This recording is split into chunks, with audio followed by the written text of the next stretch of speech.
Pois bem, no encontro passado, a gente deduziu a rotação em torno do eixo X para a obtenção de um volume. Vocês recordam como é a expressão? Lembrar que a ideia da expressão ela é consequência do raciocínio. Qual foi o raciocínio? Nós tínhamos uma certa coisa, e esta coisa, ao ser girada, por exemplo, imagina essa pasta, a gente, ao girar no entorno do eixo X, o que foi que a gente fez?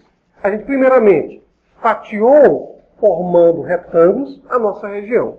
Quando a gente rotacionava, a gente obtinha algo conhecido. Que é, algo conhecido é esse? Cilindro.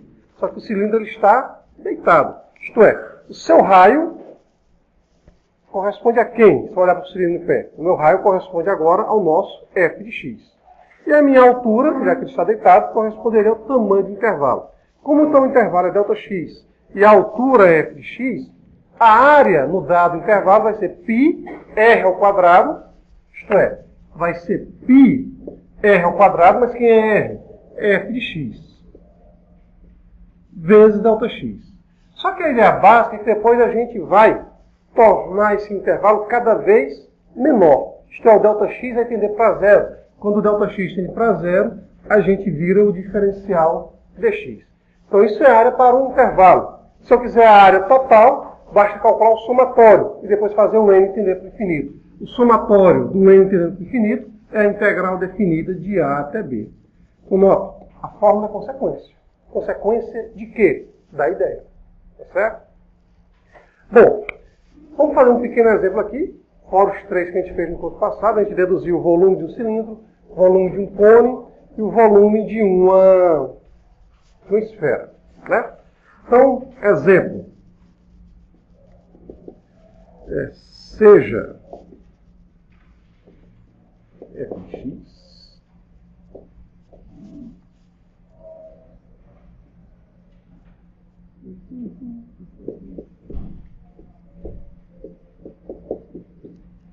então, considere x no intervalo de π sobre 4 até π sobre 2 da nossa função seno. Ao girarmos esta região entre π sobre 4 e π sobre 2 e abaixo da função f de x e acima do eixo x, qual é o volume da região assim obtida? Tá certo? Ou seja, f de x, qual o seu volume?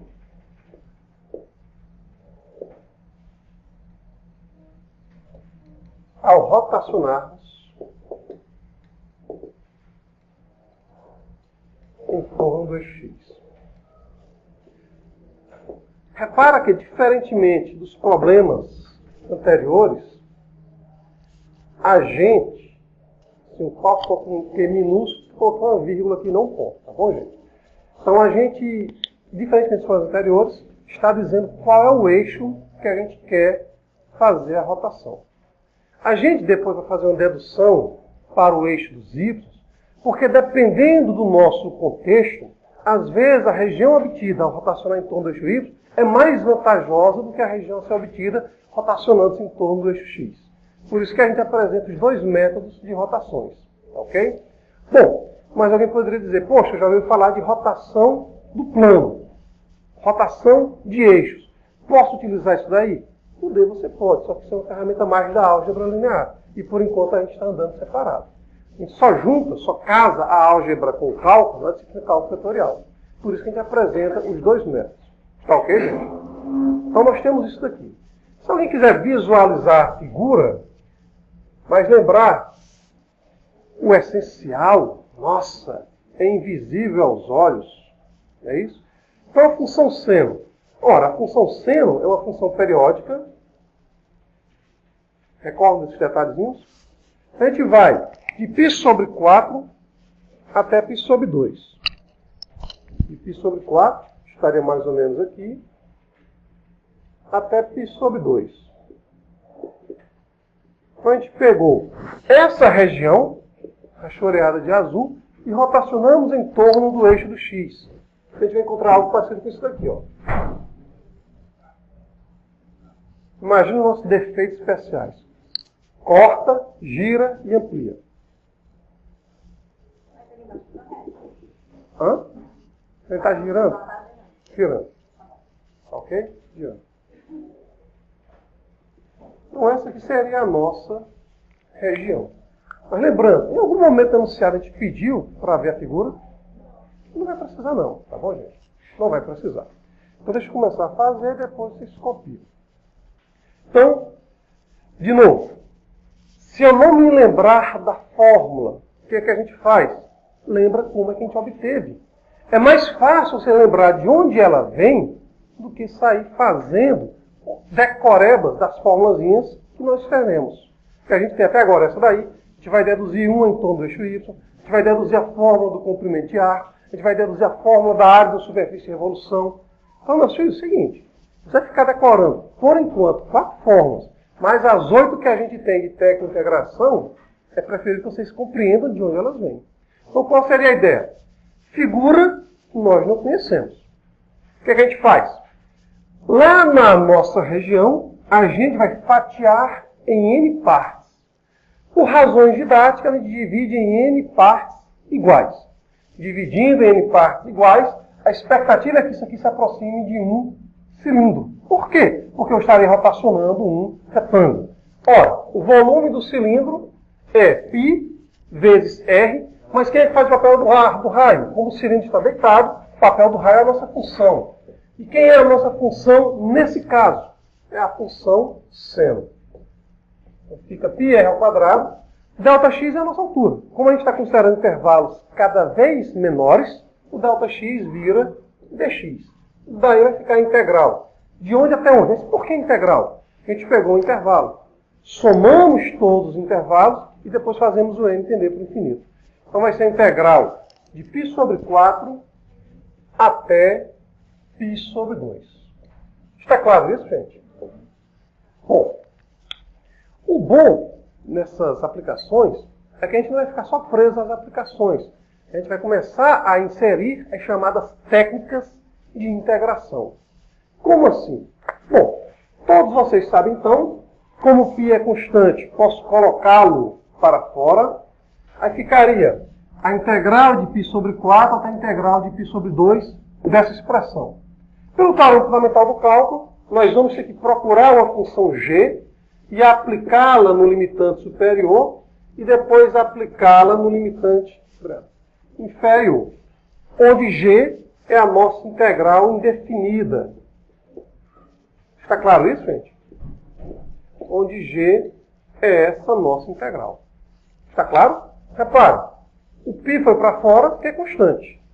Os limites de integração estão aqui aplicados, então a gente precisa procurar essa função g. Mas será que a gente recorda de alguma função, já que a integral, por enquanto, é vista como antiderivada? Será que a gente recorda de alguma função cuja derivada seja seno ao quadrado? Epa! Escrevam aí. O nosso foco é, primeiro, é só o uso da fórmula? Não. A gente já viu que a fórmula é só essa. Então, o nosso foco é resolver esta integral. A gente sabe quem é a integral do seno. Como é que a gente sabe que é a integral do seno? Basta olhar as derivadas. Então, sabemos que a derivada do cosseno é menos o seno, logo tem a relação entre a integral do seno gerando o cosseno. Aí a gente perguntou quem é a integral do seno ao quadrado. Alguém então falou, seria o cosseno ao quadrado? Tentativas e erros, vamos testar. Tá certo? Então vamos fazer o seguinte, não precisa copiar o que eu vou fazer agora. Tá certo? Aí a gente vai fazer, é só para dizer para vocês como é que é construído o raciocínio matemático. Então a ideia foi boa. Poxa, já que a derivada do cosseno, então não escreva, essa parte aqui não precisa copiar. É só vocês prestarem atenção, tá certo? Já que a derivada do cosseno é menos o seno, segue-se então que a integral do seno, já que estamos vendo a integral como antiderivada, isso aqui é menos cosseno. Para não esquecer dela, venda casada, constante. Então será que, se derivarmos o cosseno ao quadrado, chegaremos em seno ao quadrado? Se sim, teremos a integral do seno ao quadrado. Se não, aí vamos ter que usar a massa cinzenta. Ora, cosseno ao quadrado, reparem que é uma função composta. Note que se eu disser que f de x é cosseno ao quadrado de x, Cosseno ao quadrado de x é a mesma coisa que o quadrado do cosseno de x. Tá certo? Com efeito, como é que a gente consegue vislumbrar isso daqui? Olha, vislumbrar é muito filosófico, vislumbrar não. Como é que a gente consegue ver isso daqui? Calcule, por exemplo, o f de π sobre 4. É simplesmente o cosseno ao quadrado sobre 4 ou a gente precisa fazer algo a mais? Precisamos fazer algo a mais. Calculamos primeiro o cosseno de π sobre 4 para então para então elevarmos ao quadrado. Então, o cosseno ao quadrado é uma função composta. Opa! Posso vê-la como função composta, ou eu posso, nesse caso particular, quebrar como sendo produto de cosseno pelo cosseno. Está claro isso? Está claro isso, gente? Então, nesse caso particular, posso usar um produto. Mas quais eu posso ter? Cosseno ao cubo, cosseno à quarta, cosseno à quinta. Cosseno, de repente, é lá em torno de 7 anos. Cosseno elevado a 7. Você já imaginou pegar aqui 7 produtos? 6 produtos? Não é muito vantajoso. Então, o que a gente nota? A gente nota que f de x é do tipo p de q de x. Onde quem é a função p? A função p é a função que está por fora dos parênteses. É alguma coisa ao quadrado. Quem é a função q? É a função que está por dentro dos parênteses, no caso, cosseno. Aí qual é a nossa ideia? Insira uma variável de apoio, vamos chamar de u, ou, regra da mão esquerda, né? n ao quadrado. Ora, quem é a derivada da função composta? A derivada da função composta vai ser a derivada de fora, mas de fora em relação a quem? De fora em relação aos parênteses. Aplicada na de dentro, vezes a derivada de dentro. Ora, a de fora é u ao quadrado. Sua derivada então vai ser 2u. 2u. Tá certo? Então, p' de u vai ser 2u. Só que a gente não quer a derivada de fora aplicada nela. A gente quer a derivada de fora aplicada na função de dentro. Então, aplicando em Q, significa que a gente vai trocar u por Q. Mas quem é Q? Cosseno. Então, a gente fica com 2 vezes u cosseno. Vezes. E quem é a derivada do cosseno? Como já sabemos, é menos o seno. Bom, menos 2 cosseno seno é igual a seno ao quadrado? Não. Segue-se então que a integral de seno ao quadrado não é cosseno ao quadrado. Está claro isso? Então repare, é tentativa e erro. Então a gente vai apagar aqui essa argumentação. Os senhores depois podem ter acesso à filmagem. Vou precisar só de alguém que se ache digno de confiança para poder liberar minha senha, né? Mas aí, depois passar para os colegas. Alguém aqui é digno dessa confiança? Não, vixe, Maria. Eu gosto da sinceridade, né? Tá bom, então. Bom, voltando para cá. A gente pega na gravação. Pega na gravação, né? Tudo bem. Então, integral de seno ao quadrado. Integral de seno ao quadrado. Vamos pensar um pouquinho. Cabeça é para pensar. Já sabemos que não é cosseno ao quadrado. Porque derivada de cosseno ao quadrado não é seno ao quadrado. Rapaz, mas se fosse só o cosseno, ou se fosse só o seno, a gente saberia resolver. Concorda comigo? Se fosse só o seno e se fosse só o cosseno. A dica é, vamos começar a escrever aqui várias coisas atreladas às funções trigonométricas e ver quais delas a gente vai poder usar. Vamos lá. Se eu tenho a relação fundamental da trigonometria, por que ela tem esse nome? Por que ela é fundamental? Porque as demais relações, diretas ou indiretamente, passam por ela. Qual é a fundamental? Seno ao quadrado mais cosseno ao quadrado igual a 1. Beleza. Opa, já sei. Então vou escrever seno ao quadrado como sendo 1 menos cosseno ao quadrado. É uma ideia? É. Mas será que é uma boa ideia? Vamos lá. Já vimos há pouco tempo que a derivada do cosseno ao quadrado não é seno ao quadrado. Tudo nos leva a crer que também a derivada do seno ao quadrado não é cosseno ao quadrado. Logo, escrever seno ao quadrado como 1 menos cosseno ao quadrado e integrar também não vai ser vantajoso. Eita, e agora, hein? Bom, se eu dividir todo mundo por cosseno ao quadrado, aparece tangente ao quadrado e secante ao quadrado. Mas tem ali na integral? Não, então não faz sentido utilizá-la. Se eu dividir todo mundo pelo seno, vai aparecer cossecante e cotangente. Tem lá na integral? Não. Também não é vantajoso. Rapaz, é um negócio complicado, né? Como é? Mas é que passa. Para jogar a tangente aqui, eu vou ter que dividir todo mundo pelo cosseno ao quadrado. Dividindo pelo cosseno ao quadrado aparece. Ah, se eu dividir pela tangente. É a mesma coisa que multiplicar pela cotangente. Bora tentar? Como é que não tem muito tempo? Tente depois. Tá certo? Mas é isso aí. É tentativa e erro. É tentativa e erro. O problema é o seguinte. O tal do quadrado não está dando certo. Por que não está dando certo? Porque quando eu for derivar, vai aparecer algo a mais porque é função composta. Ok? Então, a ideia é, mesmo que você mexa dividindo tangente ao quadrado, dividindo cotangente ao quadrado, está aparecendo quadrado. O nosso foco seria tirar esse quadrado. O nosso foco... Peraí. O nosso foco é tirar o tal do quadrado. Então, envolvermos as trigonométricas, quem tem os quadrados, não é uma grande ideia. Pelo menos não está sendo vantajoso por enquanto. Tá certo? Vamos pensar um pouquinho. Será que existe alguma maneira de a gente relacionar o seno com o seno ao quadrado, ou o cosseno com o cosseno ao quadrado, mesmo que para isso tenhamos que apelar para a soma de arcos ou subtração de arcos? Nossa, esse som, trilha sonora é interessante. Gostei.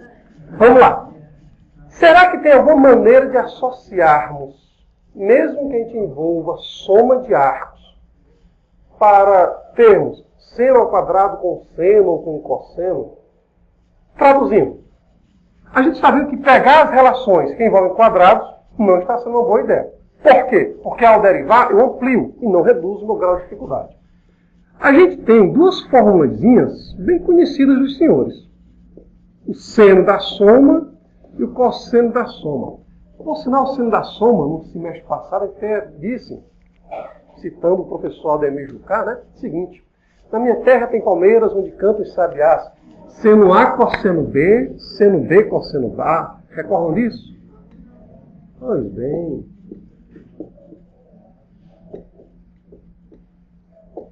Lembrar que, se for o menos, ficamos com o menos V aqui. Sim, mas e daí? Ora, e daí é o seguinte. No caso particular de eu falar com A igual a B e fazer ambos iguais a X, seno de 2x vai ser o quê? 2 seno x cosseno x. Concordam comigo? Porque fica seno x cosseno x mais seno x cosseno x. Gerou seno ao quadrado? Não. Eita ferro. Mas temos esse aqui ainda. Quem é o cosseno de A mais B? Bom, aí eu não sei das pernas, também não sei das palmeiras. Eu só sei que é cosseno A, cosseno B, seno B, seno A. Tá bom?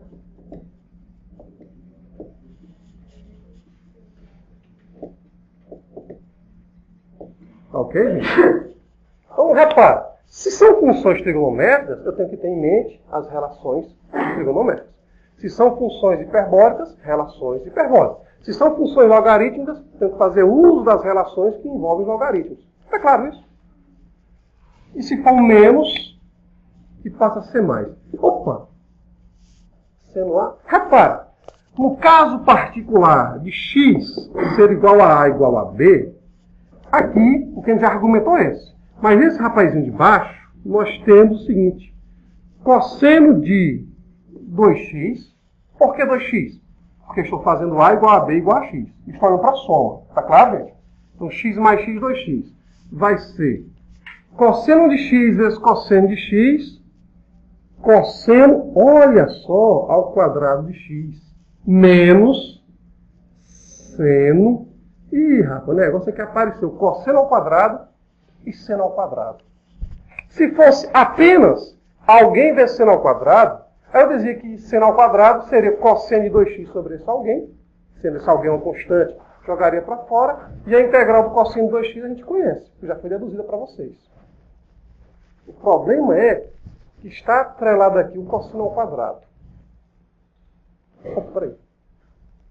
Será que eu tenho maneiras de mexer com essa expressão junto com alguma outra, de tal maneira que a gente fique exclusivamente com o seno ao quadrado? é claro, atrelado a uma constante relacionada com o cosseno 2x, o que vocês acham? Porque se tiver, a gente resolve. Ah, rapaz, olha só que coisa interessante. De seno ao quadrado mais cosseno ao quadrado igual a 1, como o nosso foco é relacionar seno ao quadrado com cosseno 2x, por quê? Porque a integral do cosseno 2x a gente conhece. Então a gente vai, na relação fundamental da trigonometria, isolar o cosseno ao quadrado. Está claro isso? Como assim?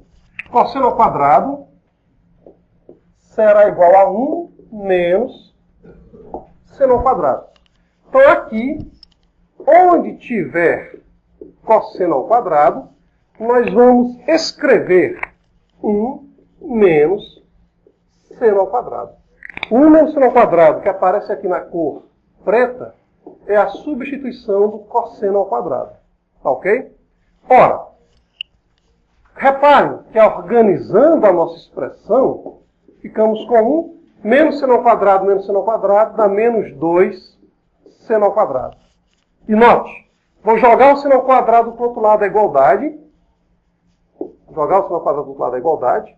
E vou trazer o cosseno 2x para cá. Então ficamos com 1 menos cosseno 2x. O 2, que outrora estava multiplicando, como a gente quer deixar o seno ao quadrado isolado, ele vai passar dividindo. Repara que a gente não colocou no todo. Tá certo? Só do lado direito. Está claro até aí? Então escrevam. Mas por quê? Porque agora eu posso usar o fato que a integral da subtração é a subtração das integrais, ou diferença das integrais, e essa mocinha aqui a gente conhece. Conhece? Conhece. Com certeza vocês conhecem. Se não conhecerem, eu vou começar a conhecê-la. Tá bom? Vamos em frente. Reparem que a gente tem que trabalhar a partir daquilo que a gente tem. Certo? Então, tínhamos a integral do seno ao quadrado. Aí a gente testou se a derivada do cosseno ao quadrado gerava o seno ao quadrado. Por que a gente testou? É o caminho natural. Como assim caminho natural? Já que a gente sabe que a derivada do cosseno é menos o seno, por conseguinte, temos a integral do seno em função do cosseno, então era natural testar. Só que a gente testou e não deu certo. Então, fazendo as manipulações, observamos que o seno ao quadrado pode ser escrito a menos de uma constante em termos do cosseno de 2x. E a integral do cosseno de 2x é conhecida, porque ela já foi deduzida. Assim, a nossa função g, outrora dada pela integral do seno ao quadrado de x, passa a ser reescrita da seguinte maneira. 1 menos cosseno de 2x sobre 2, concordam comigo que é a mesma coisa que 1 meio vezes 1 menos cosseno de 2x. Você pode discordar também. Concordam? Sim, beleza. A integral da constante pela função é a constante da integral da função. Então fica 1 meio vezes. A integral da diferença é a diferença das integrais. Concordam comigo? Então a gente fica com a integral de 1 dx menos a integral do cosseno de 2x dx. Concordam comigo? Concordem não. Eu fiz uma silabada matemática. Cometi um erro de propósito. Onde é que está o erro? O 1 meio anteriormente não multiplicava o todo. Do jeito que está escrevendo, o meio está multiplicando só o primeiro. Então está faltando os parênteses. Está claro, gente? Atenção à escrita. Porque às vezes o cara fala, poxa, eu fiz o cálculo todo certo, fizemos toda a modelagem certa, aí em vez de ser de repente um índice de 2,5% ao mês, o índice deu de 1,25. Como é que se explica isso? Uma explicação bem simples, está na hora de você fazer as operações. Tá certo? Quando a gente está fazendo uso do software, não tem muito problema não. Bom, então a gente vai ficar com o seguinte. Quem é a integral de dx? Ah, beleza. Quem é a integral do cosseno de 2x? Ou cosseno de ax mais b, que foi o que a gente já deduziu. Lembrar, gente. Integral do cosseno de ax mais b. Já deduzimos isso. Página 59 da apostila de vocês. Fica 1 sobre a seno de ax mais b mais a constantezinha. Tá certo? porque a derivada do seno gera o cosseno. No nosso caso particular, o A é igual a 2 e o B é igual a 0. Confere? No nosso caso particular, o A é igual a 2 e o B é igual a 0. Conclusão. Quem é a nossa função G?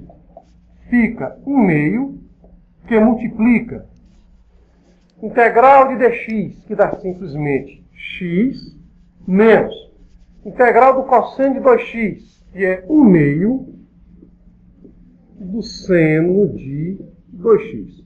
A junção das constantes, e ainda dividida por 2, como ainda é constante, posso acrescentar aqui fora. Aí vocês fazem o fechamento das contas. Fica G aplicado em π sobre 4, G aplicado em π sobre 2, e depois faz a diferença. Está claro isso? Pois bem, a gente tem uma certa região e queremos calcular o volume dessa região. Matematicamente falando, eu posso fazer uso das chamadas integrais duplas.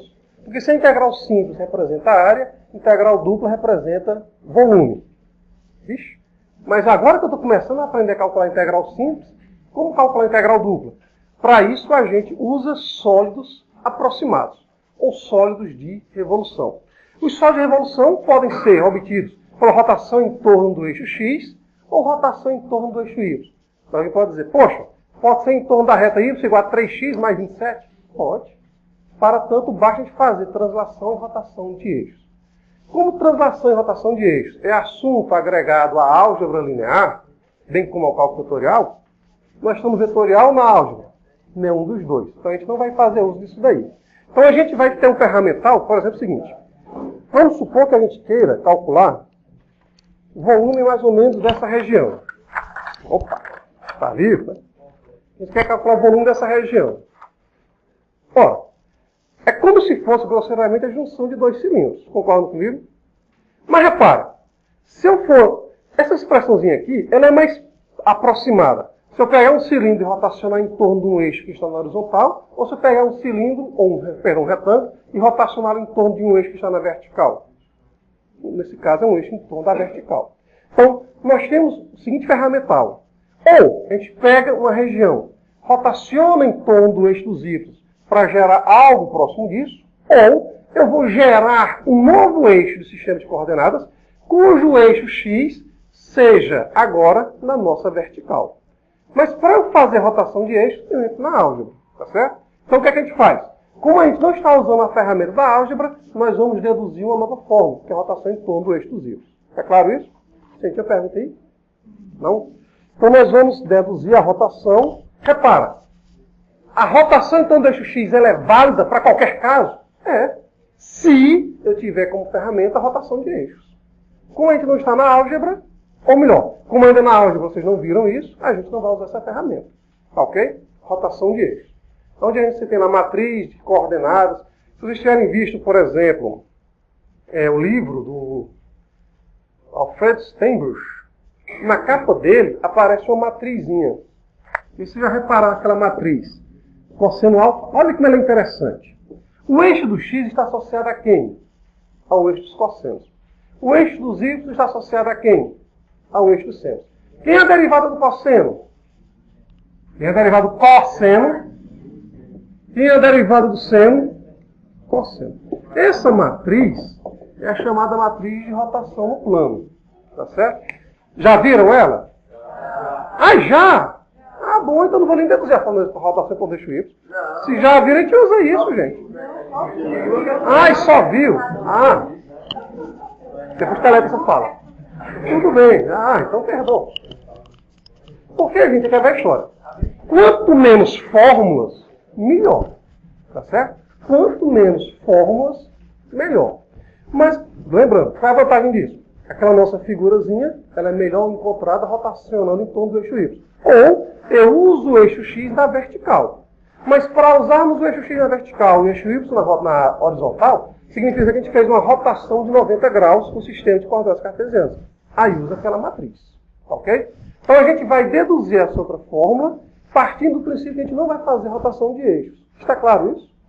Então, rotação em torno do eixo y. Rotação no eixo y.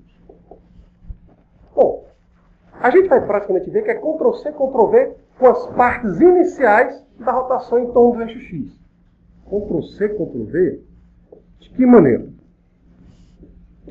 Imagina que a gente tem uma função contínua no intervalo AB. E se a função não for contínua?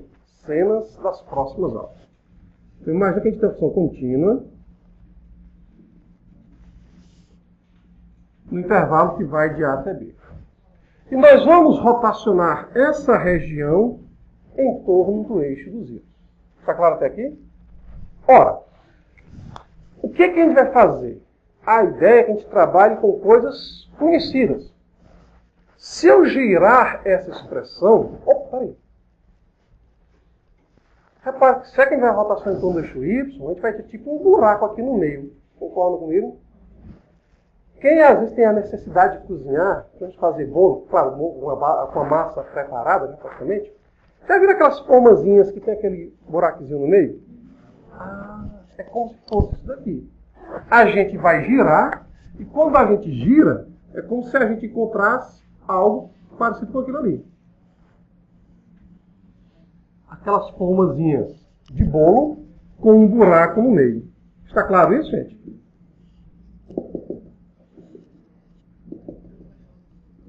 E assim vai, as partes superficiais. Dá para entender? Ver é meio complicado ver, mas dá para entender como é? Então são aquelas formazinhas de bolo com um buracozinho no meio. Por que tem um buraco no meio? Porque eu tenho essa distância até o eixo dos Y. Está claro isso? Se não tivesse, não teríamos esse buraco no meio.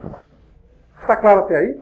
Rapaz, é um bicho complicado essa figura. Concordam comigo? Então qual é a ideia básica? A ideia básica é a mesma que a gente já fez anteriormente. Vamos fatiar essa região. Mas se eu fatiar a região... Bom, vamos lá. O que é mais fácil? Já está com camisa velha, está a fim de ir para uma festa, quer dar um corte na camisa. Vocês vão cortar a camisa, vocês estão vestindo ou vão tirar a camisa e depois cortar? Claro, partindo do princípio, vocês estão sóbrios, né? Não vão fazer doideira. Então, o mais fácil é você tirar a camisa, cortar do jeito que você quer. Então, em vez de a gente fatiar a figura no espaço, vamos fatiá-la no plano. Como é que a gente vai fatiá-la no plano? Vamos dividir em N partes o nosso intervalo AB. Por razões didáticas, vamos dividir o intervalo AB em N partes iguais. Está claro até aqui? Então, seja ΔX, o tamanho de cada uma dessas partes, isto é, xi menos 1, já que a gente está fatiando. Opa, mas fatiar isso daí também posso falar em relação a A e a B. Isto é, em relação a A e a B, ΔX é B menos A sobre N. Lembrar que isso aqui foi construção da gente. Isto é, essa relação, a gente gera uma progressão aritmética. Vocês recordam disso, quando calculou com as áreas? Beleza. Então a gente vai usar os nossos defeitos especiais. De novo, só matemática.com.br, tem essas figurazinhas lá, tá bom, gente? Vamos pegar o intervalo xi menos 1 até xi, vamos recortar, chega aqui e vamos ampliar, ok? Como a minha figura é realmente muito mal feita, eu vou imaginar que o negócio seja muito próximo de um cilindro, tá certo? Como assim um cilindro? Ou um retângulo, desculpa. A gente fica com xi menos 1, xi, e vamos supor que a região seja essa. Está claro? De novo, fatiamos em N partes, no curso de análise não precisam ser N partes iguais, no nosso curso, por razões didáticas, a gente coloca N partes iguais.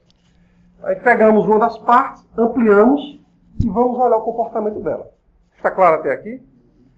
Mas note que se a gente considerar a nossa função aplicada para o x índice i ou a nossa função aplicada em xi menos 1, a gente ainda vai estar trabalhando com a margem de erro. Concordam comigo?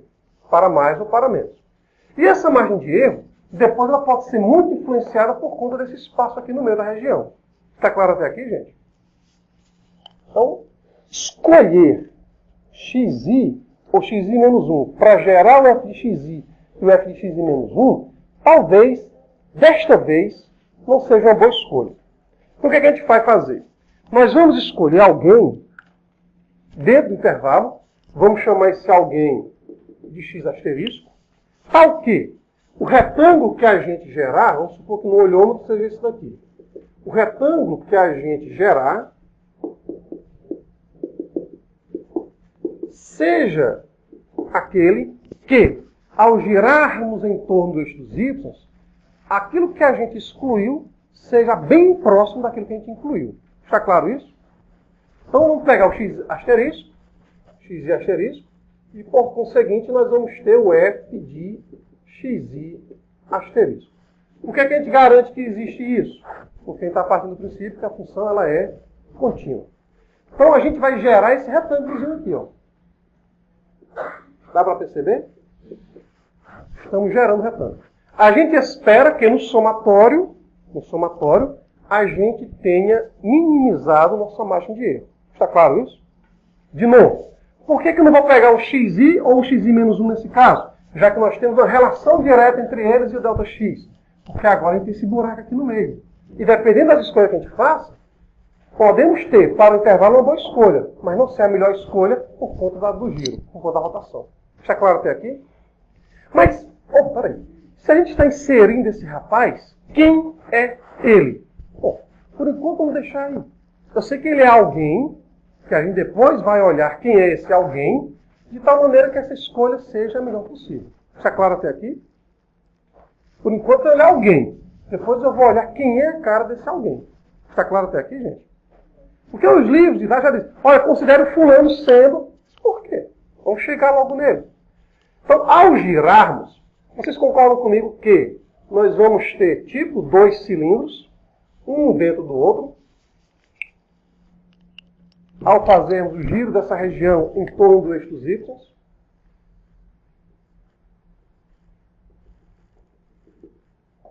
Vocês estão me escutando? Não está difícil não, minha filha. Calma. A gente está girando essa região em torno do eixo dos y. Tá certo? Então nós vamos tentar olhar qual é o volume nessa região. Depois, aplica o somatório. É como se fosse o seguinte: um cilindro dentro de um outro cilindro. Tá certo? Um cilindro dentro do outro cilindro. Repara que tem uma regiãozinha entre eles. Dá para perceber? Não? Ah, sim. Peguem 2 panelas. Pronto, melhorou. Cilindro dentro do outro cilindro. Aí qual é o volume que a gente está calculando? É a região fora da garrafa e dentro do cilindro de fora. Está claro isso? Ou 2 latas, ou 2 canos. Fala cano, não falei caninha não, calma. Certo? Então a gente está querendo aquela região. Qual é a nossa região? É essa região aqui compreendida entre os cilindros. Está claro até aqui? Bom, mas qual é o volume então? Opa, peraí. Qual é o volume nessa iésima região? Eu quero o volume entre o cilindro maior e o cilindro menor. Ah, é o volume do maior menos o volume do menor. Vocês vão ver que nesse caso aqui é melhor decorar a fórmula, viu, gente? No final. Volume do maior. Opa! São cilindros. Qual é o volume do cilindro? A área da base vezes a altura. Quem é a nossa altura? Repara que ambos têm a mesma altura. Por construção. F de x e asterisco. Então a altura é a mesma. E quem é o raio? Então vai ficar π vezes o raio do maior. Mas concordam comigo que o raio do maior, já que está girando em torno do eixo x, ou do eixo y, perdão, vai ser xi. Então vai ficar π vezes xi ao quadrado vezes o f de xi asterisco. Está claro até aqui? π r ao quadrado h. Note, o raio agora está variando no eixo x. Por quê? Porque o cilindro está na vertical. Menos π vezes o raio do menor, que é xi menos 1 ao quadrado, vezes a altura. Ora, olhando para aquela expressão, tem alguém que a gente possa colocar em evidência? O alguém pode ser no plural, gente. Quem que a gente pode colocar ali em evidência? π e quem mais? F de x e asterisco. π e f de x e asterisco podem ser colocados em evidência. Ao colocarmos em evidência, o que é que sobrou? Sobrou o quadrado de xi menos o quadrado de xi menos 1. Está claro que aqui? Podemos simplificar mais ainda essa escrita? Podemos simplificar mais ainda essa nossa escrita? Já que eu tenho a ao quadrado, tipo como se fosse a ao quadrado menos b ao quadrado? Ah, isso é como se fosse produto notável, concordam comigo? A ao quadrado menos b ao quadrado. E o que é esse produto notável? Fica um menos o outro, vezes um mais o outro. Isto é, a menos b vezes a mais b. Está claro até aqui? Ah, rapaz. Agora, olha só como o pessoal da matemática, às vezes, é meio, usando essa palavra, sacana. Eu quero simplificar essa escrita. Esse rapazinho aqui, nós sabemos quem ele é. Quem é? É o tamanho do intervalo, ΔX. E esse outro? Agora o nitromala. Ele não falou para vocês que esse rapazinho estava no intervalo? Podendo, inclusive, ser um dos dois. Como é que eu vou fazer uma escolha para o xi asterisco de tal maneira que eu simplifique essa nossa escrita? Bom, vamos pensar da seguinte maneira. Vamos supor que vocês façam uma prova, tirem um 8. Faz outra prova, tirem um 10. Qual seria o mais justo desses dois notas? Hipoteticamente falando, é claro. Porque tudo vai ser 7, 7, 7, 9, 9, 9. Mas, hipoteticamente falando, uma maneira mais justa que a gente tem, se o conteúdo e os conhecimentos adquiridos para tais conteúdos forem equivalentes, é a média aritmética simples. Concordam comigo? Se o outro for dependendo muito de outras coisas, aí você coloca uma ponderação, coloca um peso. Mas peraí, média aritmética simples é A mais B dividido por 2. Ou xi mais xi menos 1 dividido por 2. Então, seja, por construção, essa é mala demais, né? Mas tudo bem.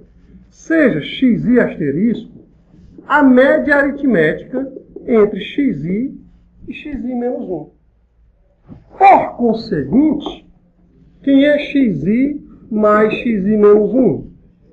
2xi asterisco. Mas o 2 também é que tem outro motivo, né? A gente fala sobre ele.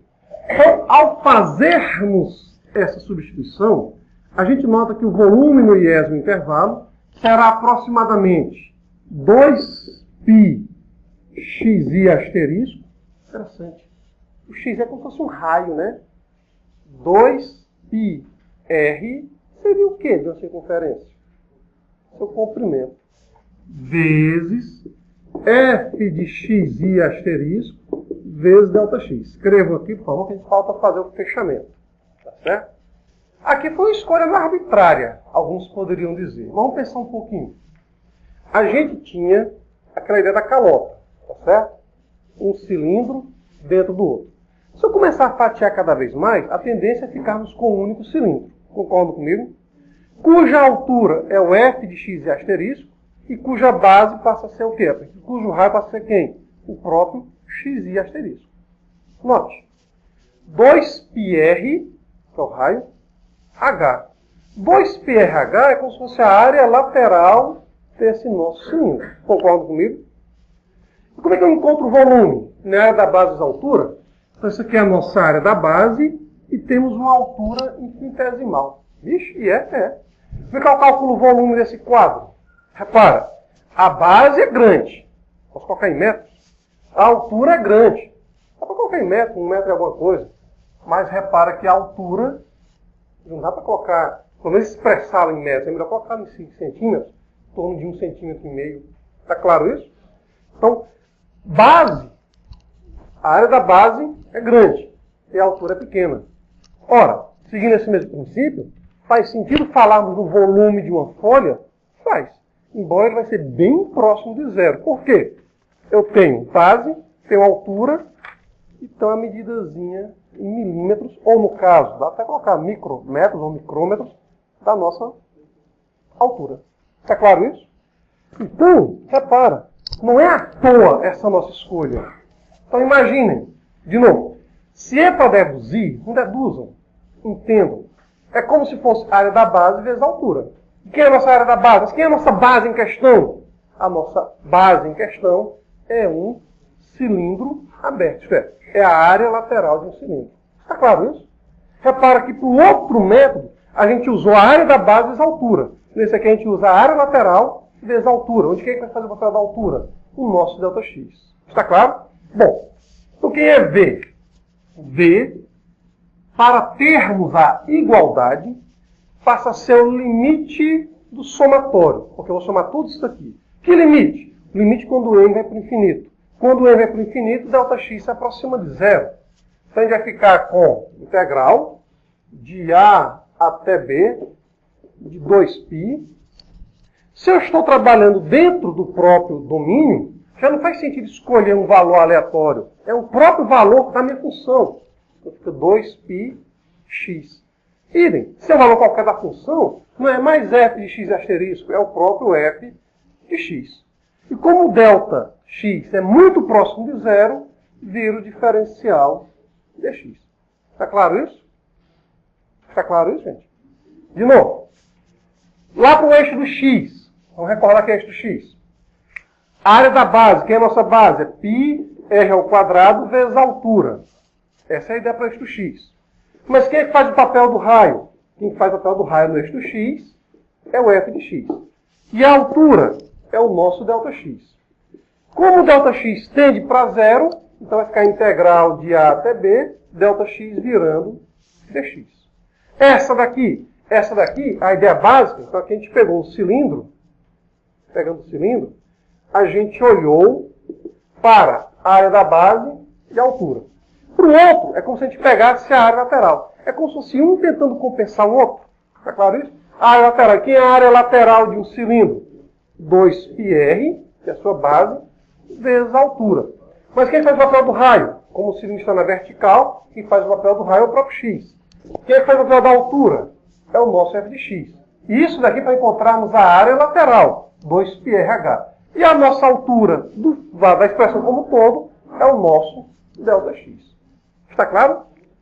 Então, para memorizar, ou memoriza a fórmula, ou tenta entender as ideias utilizadas para gerá-la. Perguntas até aí? Não? Só que o problema maior da gente não é chegar na fórmula, é saber aplicá-la. Então, o exemplo agora, vamos imaginar a função logarítmica natural e vamos fazer um giro em torno do eixo y. Tá certo? Então, qual vai ser o seu volume? Se estamos rotacionando em torno do eixo y, de novo, gente, tenta lembrar que o eixo do x é πr2h. Para o eixo dos y, é como se fosse a área lateral. Tá ok? Quem é a minha base em questão? É minha área lateral. 2πrh, aí o volumezinho, a sua altura vai ser fechada, vira o diferencial dx. Bom, mas lembrando que, em geral, o que a gente vai querer de vocês é que vocês ficam livres para escolher. Qual a melhor forma? Resposta vai depender da função a ser utilizada. Então, nesse nosso caso, nós temos um problema. Seja f de x igual à função logarítmica, com x variando de 1 até e. A gente tem essa região e vamos rotacioná-la em torno do eixo dos y. Então é como se fosse essa forma de bolo, só que mais espaçosa, essa nossa parte aqui de cima. Está claro isso? Então nós queremos esse volumezinho aqui, ó, essa parte rachoreada em negro. Ora, qual é a fórmula? Como é a rotação em torno do eixo y, então meu volume será a integral de onde até onde? Do x variando de 1 até e, do x variando de 1 até e, de 2π vezes x, vezes a nossa função f de x, que é ln, dx. Ou seja, o nosso trabalho, já que 2π é constante para fora, é encontrar uma função g que é a primitiva disso daqui. Isto é, queremos g aplicada em e, fazer a diferença de g aplicada em 1, onde a nossa função g é a integral de x vezes ln de x. G é essa nossa integral. X vezes ln de x. Então, o que a gente precisa? A gente precisa lembrar de alguma função cuja derivada gere x vezes ln de x. Interessante. X vezes ln de x. Nós temos um produto, né, no integrando? A integral de um produto é o produto das integrais? Não. Por quê? Porque a derivada do produto não é o produto das derivadas. Mas a gente viu que da derivada do produto, a gente gera uma técnica de integração. Qual é? Qual é? Vocês querem que eu sente, que vocês pensam? Como o tempo está curto, vamos lá. De novo, peraí. Se é produto, gente, não memoriza fórmula, a não ser a de Bhaskara e algumas outras. Mas vamos lá. Se f de x é p vezes q, quem é a derivada do produto? É o produto das derivadas? Não. A gente viu que a derivada do produto vai ser a derivada da primeira vezes a segunda, mais a primeira vezes a derivada da segunda. Conclusão. Se integrarmos ambos os membros da igualdade, então, integrando ambos os membros da igualdade, a integral da derivada é a própria função. Então, a gente fica com f de x igual. Integral de uma soma é a soma das integrais. Então, a gente fica com a integral de q de x vezes p' de x dx, mais a integral de p de x vezes q' de x dx. Ora, pois, como f é p vezes q, aí a gente dá até uma dicasinha para a gente tentar memorizar, seguindo até a ordem alfabética. Integral de u dv é uv menos v du. Como é que a gente chegou nisso? A gente chegou nisso usando o seguinte artifício. Se dissermos que u é p de x, e se falarmos que v é q de x, então, ao derivarmos, o linha, mas a gente fala que tem a outra notação da gente. Qual é a outra notação? O linha, que é du dx, vai ser igual a p' de x. Por conseguinte, du vai ser p' de x dx. Por analogia, v', doravante denotada por dv dx, já que estamos focando as antiderivadas, isso aqui vai ser q'. Por conseguinte, quem é dv q' de x dx. Ora, então como é que fica essa expressão? F de x é p vezes q. Só que o p vale u e o q vale v. Então, o v vai ser a integral de quem é q? Q, estou chamando de v. Quem é p' de x dx? Du. Mais. Quem é p? U. Quem é q' de x dx? dv. Então, a ideia básica da chamada integração por partes consiste em isolar uma delas. Se eu isolar, por exemplo, o dv, ao isolarmos o dv, esse rapaz que é positivo passa para o lado negativo. Então, fica o v menos a integral de v du. Ou seja, a gente não resolve diretamente a nossa integral, mas a gente vai ter que fazer escolhas de tal maneira que ela fique uma expressão mais simplificada. Então, note que de um assunto, volume com rotação em torno do eixo y, a gente aproveitou para relembrar um outro assunto. Que outro assunto é esse? Uma técnica de integração conhecida como integração por partes. Então, a técnica que a gente vai usar, conhecida como integração por partes, foi apresentada na aula do dia 5 de setembro. Tá certo? Então, depois vocês olhem a videoaula do dia 5 de setembro. Se quiserem, é claro. Não vai não. Então, qual é a ideia básica? Nós temos a integral de x vezes ln de x dx. Nós temos três possibilidades. Três? Que alguém vamos chamar de u, e o que sobrar a priori vamos chamar de dv. Tá certo? Alguém vamos chamar de u, sobrar vamos chamar de dv. Possibilidades. Vou verbalizar duas delas para depois a terceira ser escolhida.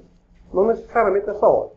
Primeiro, se eu chamar u de x vezes ln, vamos lá.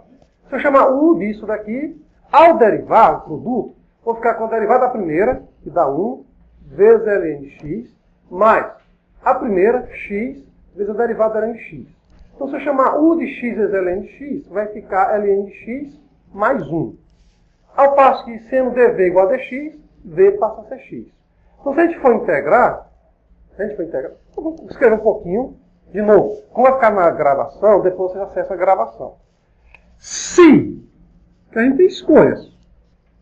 Nem sempre, gente, a primeira escolha vai ser a melhor. Tá certo? Então, a ideia básica é, se escolhermos U como sendo o produto, não escrevo, preste atenção, porque eu vou logo esgotar as duas que não me interessam. E se o dv for o próprio dx, porque a ideia básica é escolher alguém, o que sobra é o diferencial. Está claro? Então, ao derivarmos aqui, du dx, também U', fica. Derivada do produto é a derivada da primeira, a derivada de x, que dá 1, vezes ln de x, mais a primeira, x, vezes a derivada da segunda, derivada do ln de x, que dá 1 sobre x. Ou seja, quem vai ser du? Du vai ser ln de x mais 1 vezes dx. Está claro isso? Se dv é igual a dx, integrando ambos os membros da igualdade, v vai ser igual a x.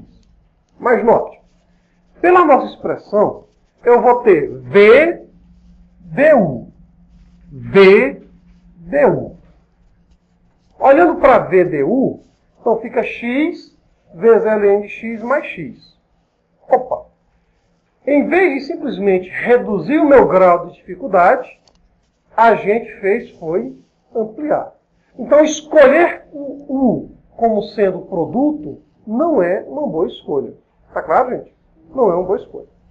Bom, e se escolhêssemos, por um acaso, o U como sendo ln de x e o dvx dx?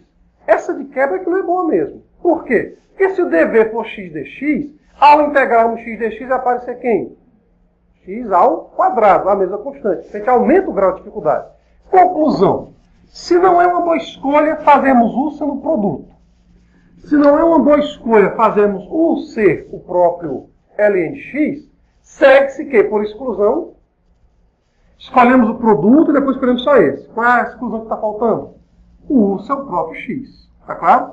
Então, sejam, que são duas escolhas, o U igual a x e dv igual a ln de x dx. Está claro, gente? Ora, se U é igual a x, segue-se que U', isto é, a derivada de U em relação a x, será derivada de x com relação a x dá 1. Por conseguinte, du é igual a dx. A gente está notando que está diminuindo. Se dv é ln de x dx, então, integrando ambos os membros da igualdade, v vai ser a integral de ln de x dx. Eita, será que a gente sabe alguma função cuja derivada gere o ln de x? Bom, a gente sabe quem é a derivada do ln. Quem é a derivada do ln? 1 sobre x. E agora, hein? Já que a gente tem que mexer com o ln. Como o ln é o inverso exponencial, faz sentido trabalhar com exponencial? Bom, quando a gente mexer com a integral do seno ao quadrado, a gente mexeu com o arco seno? Não. Então a gente tem que focar a função logarítmica. Rapaz, e agora, hein? Integral do ln de x dx. Mas espera aí. Para eu chegar nisso daí, a gente está usando o quê? Como a gente chegou nessa expressão? A gente partiu de que ideia, de que técnica? Integração por par. Mas espera aí, para ser integração por partes, tem que ter um produto. Tem. Mas a gente fala que o produto precisa sempre estar explícito? Não. 13. É 13 vezes 1. Então, não é fazendo correspondência ao 13 aí não. 13 é 13 vezes 1. Qualquer número é qualquer número vezes 1. Qualquer expressão é ela vezes 1. Sim, daí. Quando a gente estava usando as regras do L'Hopital, vocês recordam delas? Já a gente vai voltar a falar sobre elas nas nossas aulas de revisão, gente. Nas regras do L'Hopital, a gente observou que eu preciso usar uma única vez? Não. Posso usar várias vezes. Então, vamos resolver novamente essa integral usando integração por partes. Por quê? Poxa, eu estou apelando para ela, gente. Também não sei se vai dar certo. Claro, eu sei que vai dar certo. Mas a priori é, será que vai dar certo? Né? Por quê? Porque eu sei que a derivada do ln é 1 sobre x. Só sei disso. Então, vamos apelar. Então, novamente, ou de novo, né? Integração por partes.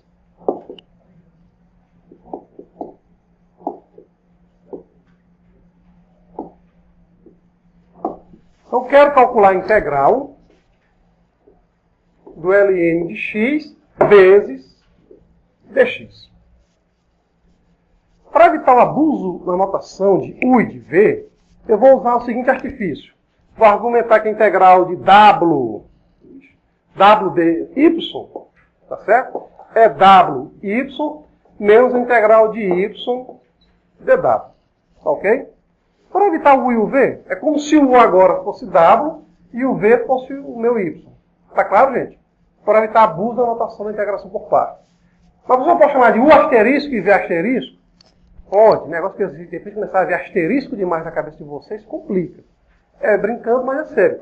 Procura utilizar uma linguagem mais simples possível. Tá certo? Pode usar asterisco? Pode. Pode usar a linha? Não pode. Porque a linha aqui é notação de derivada. Tá claro isso, gente? Bom, e aí? Quem é que vai ser a minha escolha? Ora, o u é alguém. O diferencial é o dv. Ou dx, perdão.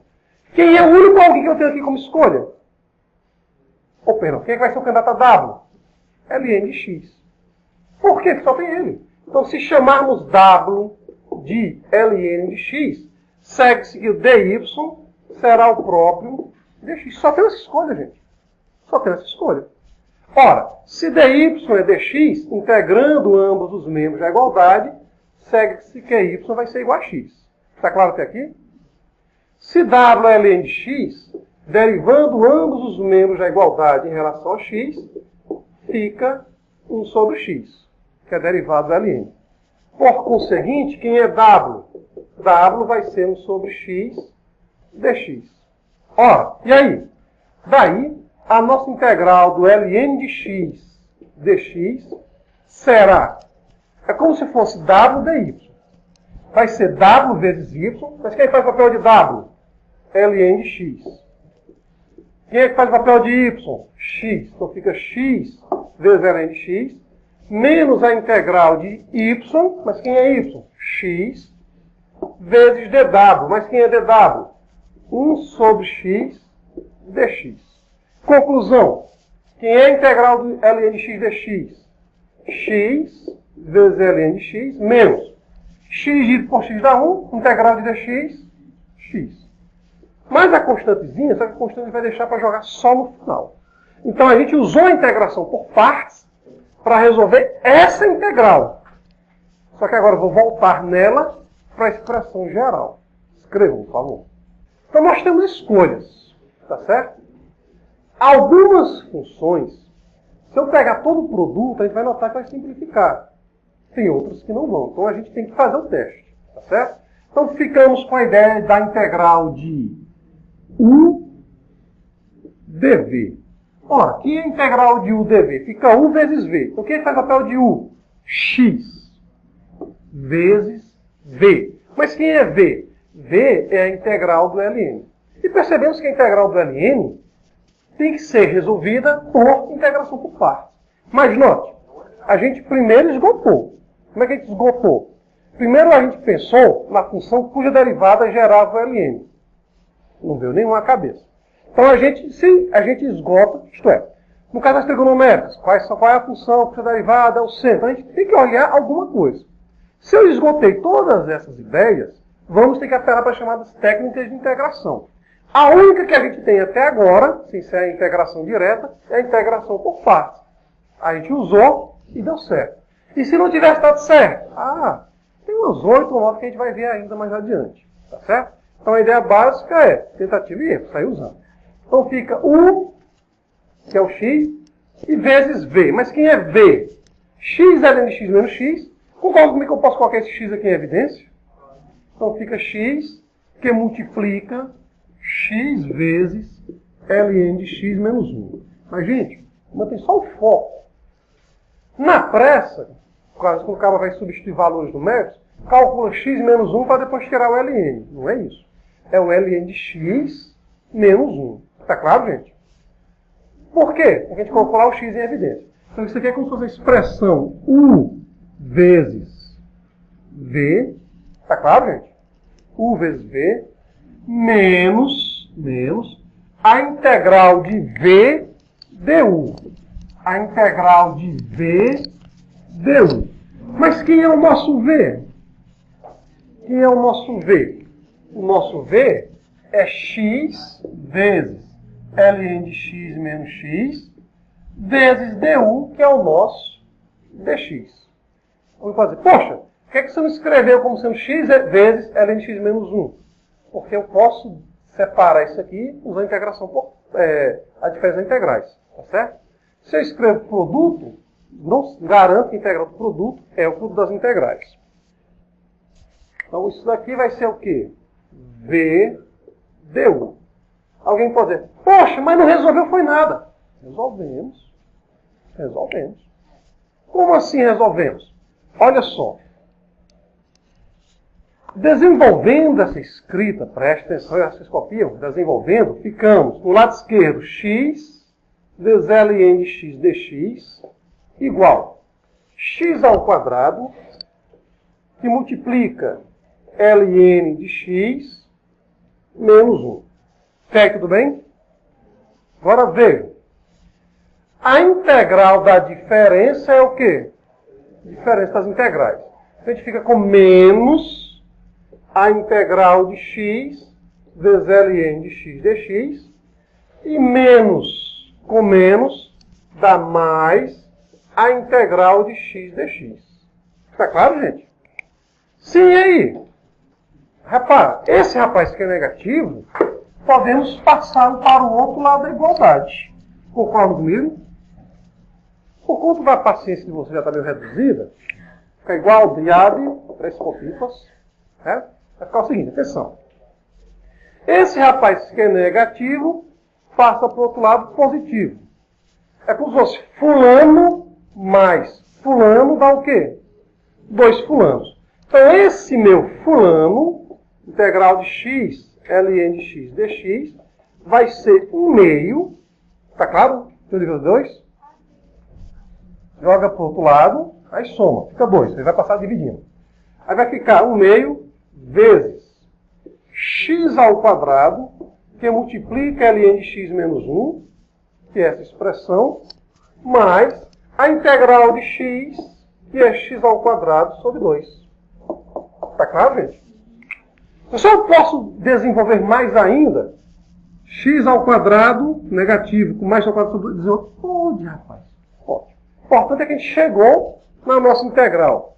Aí vocês fazem finalmente. Por que eu não estou exigindo a calculadora de vocês? Porque o foco da gente vai ser nisso daí. Chegar na expressão. Não vai ser um resultado numérico. Já a quarta P vai ser um resultado numérico. Perguntas? Não? Então a gente encerra aqui. Próximo aula vai deduzir área, superfície de revolução e comprimento de ar.